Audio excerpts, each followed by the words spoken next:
is a mid-century modern home. This view is fantastic. The lighting is great. You like it? Yeah, do you? This is good. I'm very happy. Excuse me, is your name Simon? Yes, sir. It is you. Hi. We went to school together. This is my wife, Robin. This is, I didn't get your name. Gordon Mosley. Gordo. Gordo? Oh my God. I'm so sorry I didn't recognize you. It's been a very, very long time.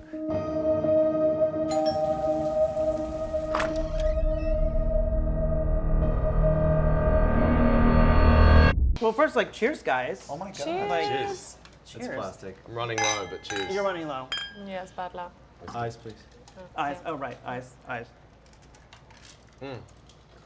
Okay, have you guys ever felt guilty for not giving a gift? Was there ever a situation where you're like, All the time. My 14th anniversary. We've covered that. tell me a little bit about what were some of those situations where maybe you're like, ah, damn it. What about when somebody says, no gifts, please, and you show up and like half the people have brought gifts and you're like, Yeah. well, I'm not supposed to do that. I feel guilty about that. I felt guilty about doing that. About I played a really bad move last Christmas. I have 25 family members that I actually have to buy presents for. And it can often be kind of stressful because it's a lot of extended family members in my background, a lot of divorces, a lot of half siblings and their children and their children and their children. Anyway, I told everyone I was doing Christmas and I said, no gifts. And I just knew that some people would get gifts and there were some people that I wanted to get gifts for. And I got It's them. annoying. for just a few people. No, I kind of, and then I felt guilty about only getting them for a few people, so I got them for everyone, and then I was the Only terrible person. person You'd that bought broken the your own gifts rules. after telling everyone that they couldn't. It was the At worst least thing, you and were I in felt your guilty house. about That that. sounds expensive, is what it really sounds like. Yeah. One year It's, I did well, that it's- thing it's where you bankrupt. donate, you basically do a charity gift where you're donating money and you're saying you've sponsored a chicken in this small village in Oh, yeah. Peru, right? And I did all of that. It was I bought goats and pigs and chickens for everybody.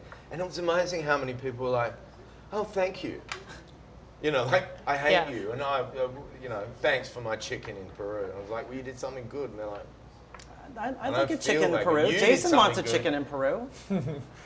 He has several. There's a good joke in there, but I wonder what it is. you've got 3 minutes to work it out. I'm just gonna stew on that.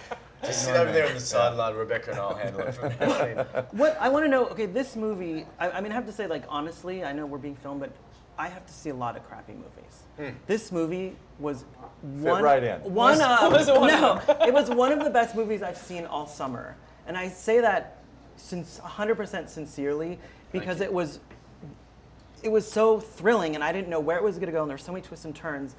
As the director and writer, tell me about when you're writing it and directing it, are you like, all right, I need to make sure it goes this way and that way, or and not get confused because there's so many twists and turns? I think with the genre that we're working in, and we've definitely got one foot firmly in that suspense, psychological thriller genre, is we all know those movies that were successful. And my feeling was, my instinct was that if we travel down the familiar road, and then when it feels like it's getting a little tedious or it's too familiar, we need to take a turn into a path less traveled, and constantly allow ourselves, given that it's a genre that is meant to keep us unsettled, is just find ways to kind of subvert the genre itself. And that movies like Fatal Attraction and Cape Fear set us up for the ability to do something different.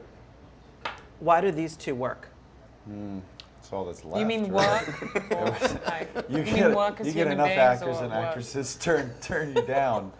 You go, right, call Hall and Bateman then. They can move. They stand out. Hall and Bateman. everything. Yeah. Hall and Bateman, the Hall and Bateman agency, Why- where there's Package deal. nothing left. It's a twofer. They work incredibly well.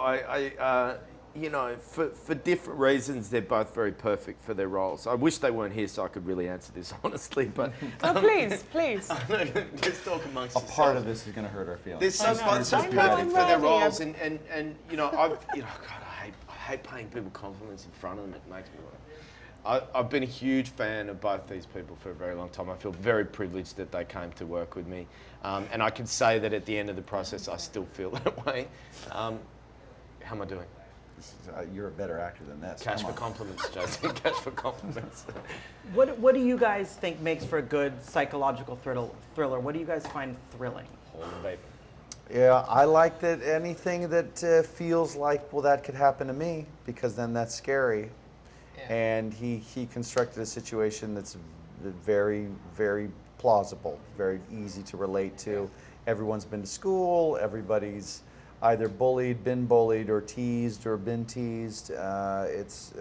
This could happen, especially with everyone having tabs on everyone with social media nowadays. You cannot hide, so. Precisely that.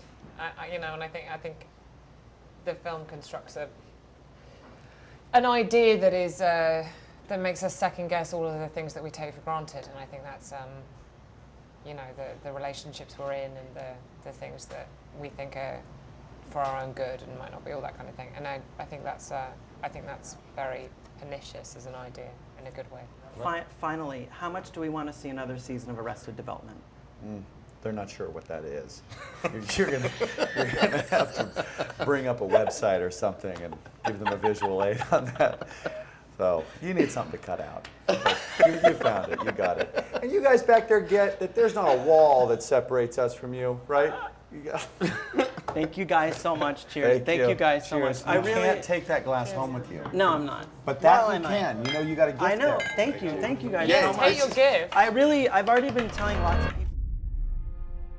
Welcome home, smiley face Gordo. How do you think he got our address? That's an expensive bottle of wine. We should thank him. I believe that the bad things in life, they can be a gift. That guy's odd. He's a little socially awkward, but I can be like that. Gordo, hi. Hi. After high school, some people stay exactly the same. Thank you. He's delusional, thinks that we're friends. Thanks for a lovely dinner. Fish food. You don't find that a little troubling? I said that I wanted fish. And all the visits when you're alone. They used to call him Gordo the Weirdo. I think he's nice, and he's been very generous. What you're talking about is a one-sided friendship. You're essentially being forced into a breakup. There's no easy way to say this. Don't visit us anymore. It's not over. Simon, after all these years, I was willing to let bygones be bygones. What does that mean? I do not know. But it must mean something. Hello? Bygones be bygones after all these years. What the hell was that? Gordo! What does bygones be bygones mean? It's over! Simon has a full file on him. You think he's been lying to you? Just tell me what happened. It's 25 years ago. I have no idea who you really are. Simon says, new house. Simon says, beautiful wife. Simon says,